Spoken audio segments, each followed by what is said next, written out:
నమస్తే. శ్రీ మాత్రే నమః. శ్రీ గురుభ్యో నమః. తెలుగు సంవత్సరాది ఉగాది స్వస్తి శ్రీ చాంద్రమానం శ్రీ విశ్వావసు నామ సంవత్సర చైత్ర శుద్ధ పాడ్యమి రేవతి నక్షత్రయుక్త ఉగాది తెలుగు సంవత్సరాది మరియు చంద్ర దర్శనము ఉగాది పండుగ యొక్క పర్వదినము ఏ సమయంలో గడుపుకోవాలి అనే అంశంలో ప్రతి ఒక్కళ్ళు జాగ్రత్తగా నోట్ చేసుకోండి. తెల్లవారుజామున అనగా తేదీ 30/3/2025 ఆదివారము ఉదయం 5 గంటల నుండి 7:30 గంటల వరకు, తదుపరి ఉదయం 9:10 నుంచి మధ్యాహ్నం వరకు మనకి ఉగాది పచ్చడి చేసుకోవడానికి, పూజ్య కార్యక్రమాలు చేసుకోవడానికి, మీ యొక్క గృహములో నూతన వస్తువులు ప్రారంభించుకోవడానికి ఇది శుభ సమయము. ఏరువాక ఉదయము ఆదివారము తెల్లవారుజామున 4:30 నుండి 5:45 వరకు ఇది శుభముహూర్తము. ఉగాది రాశి ఫలితాలలో తదుపరి రాశి వృశ్చిక రాశి. విశాఖ 4వ పాదము, అనురాధ 4 పాదాలు, జ్యేష్ఠ 4 పాదాలు. వీరికి ఆదాయం 2, వ్యయం 14, రాజపూజ్యము 5, అవమానాలు 3. అయితే ఈ రాశి వారికి ఉగాదితో అర్ధాష్టమ శని తొలగిపోతోంది. ఉద్యోగంలో హోదా పెరగడము, దాంతోపాటు బాధ్యతల్లో కూడా చిన్ని మార్పులు చోటు చేసుకుంటాయి.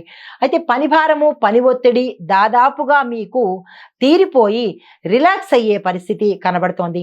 పదోన్నతులకు కూడా అవకాశం ఉంటుంది. మీరు మీ యొక్క ఉద్యోగంలో ఆశించినటువంటి గుర్తింపు, ప్యాకేజీ పెరగడము, ఏరియర్స్ రావడము, ఇలాంటి ధనానికి సంబంధించి శుభవార్తలు వినడము జరిగే అవకాశము గోచరిస్తోంది. అయితే వృత్తి వ్యాపారాల్లో స్తబ్దత తొలగిపోయి, అంటే మీ వృత్తుల్లో కానీ మీ వ్యాపారంలో కానీ మందకొడిగా, అంటే చాలా స్లోగా వెళ్ళినట్టయితే కనుక, ఎందుకు అంటే ఇన్నాళ్ళు మీరు అర్ధాష్టమ శనిలో ఉన్నారు కాబట్టి ఏ పని ముందుకు సాగే పరిస్థితి కనబట్టలేదు. కానీ ఇప్పుడు అర్ధాష్టమ శని తొలగిపోయి వృత్తి వ్యాపారాల్లో విశేషమైన లాభాలు రావడము, యాక్టివ్గా ముందుకు వెళ్ళడము జరిగే అవకాశం కనబడుతోంది. అయితే ఆదాయ ప్రయత్నాలు పూర్తిగా ఫలితాన్ని ఇచ్చే ప్రయత్నం ఇప్పటి నుంచి కనబడుతుంది. మీరు ఏదైనా ఆదాయం కోసము ప్రయత్నాలు చేస్తే కనుక సక్సెస్ సాధించడము, ఆ ఫలితాలు పొందే అవకాశం కనబడుతోంది. రావాల్సిన డబ్బు చేతికి కూడా ఈ సమయంలో మీకు అందుతుంది.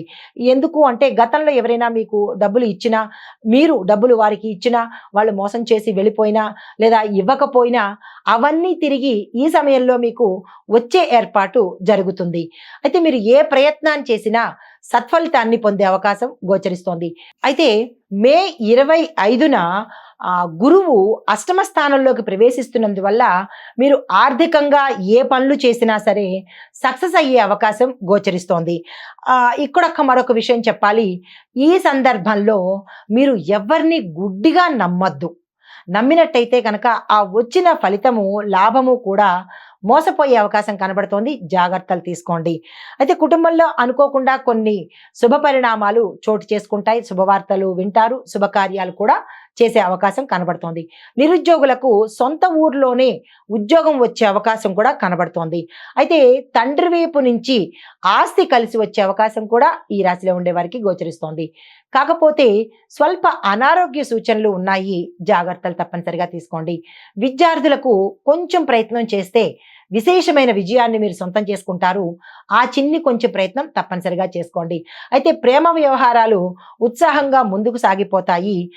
వివాహం కోసం ప్రయత్నం చేసే వాళ్ళకు కూడా ఈ సమయంలో పెళ్లిళ్ళు అయ్యే అవకాశము, మీ ప్రయత్నాలు సక్సెస్ అయ్యే అవకాశం గోచరిస్తోంది. అయితే ఈ రాశి వారికి చిన్న పరిహారము, లలితా సహస్రనామ స్తోత్రాన్ని తప్పనిసరిగా పఠించే ప్రయత్నం చేయండి. ఆడవాళ్లకు ఓం శ్రీ మాత్రే నమః అనే మంత్రాన్ని నిత్యము, ఇన్నిసార్లు అన్నిసార్లు అని లేదు, ప్రతినిత్యము కాస్త ఖాళీ దొరికినా కానీ ఓం శ్రీ మాత్రే నమః, ఓం శ్రీ మాత్రే నమః అనుకునే ప్రయత్నం చేసినట్టయితే వివాహం అయ్యే అవకాశము, సంతానం కలిగే అవకాశము, మీకు కుటుంబంలో అన్యోన్యత కలిగే అవకాశము, మీ మాటకు విలువ పెరిగే అవకాశము తప్పనిసరిగా కనబడుతుంది. ఇది ఈ రాశిలో వారికి చెప్పదగిన ఉగాది ఫలితాలు. నమస్తే.